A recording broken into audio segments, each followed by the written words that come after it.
20,000 টাকা বেতনের চাকরি করে কেউ 5 তলা বাড়ি করলে আমরা প্রশংসা করে বলি, দেখো 20,000 টাকার বেতনে চাকরি করে 5 তলা বাড়ি করে ফেলল। আর তুমি কি করেছো? বিয়ের বাজারে দেখা হয় ছেলে সরকারি চাকরি করে কিনা। ছেলে সরকারি চাকরি করে, 5 তলা বাড়ি আছে, তার মানে সোনার টোপো ছেলে। এমন ছেলের কাছে মেয়েকে বিয়ে দেয়াই যায়। কিন্তু ছেলে সৎ কিনা সেই জিনিসটা কজন খোঁজে? আমাদের সমাজে কে কত বড় বাড়ি করলো, কে কয়টা গাড়ি কিনলো, কার কত ব্যাংক ব্যালেন্স আছে, এই জিনিসগুলো দিয়ে মানুষের সম্মান পরিমাপ করা হয়।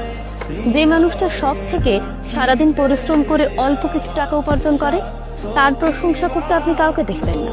কিন্তু কেউ যদি 20,000 টাকা চাকরি করে ওই যে 5 তলা বাড়ি করে, সবাই তার প্রশংসা করছেন।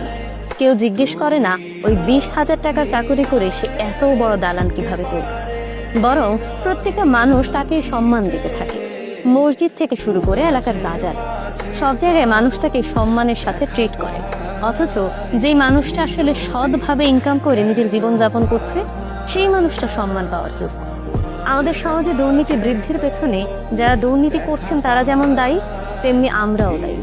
আমরা তারাই দায়ী যারা এই দুর্নীতিগ্রস্ত মানুষগুলোর সমালোচনা না করে বরং এই মানুষগুলোর প্রশংসায় পঞ্চমুখ হই।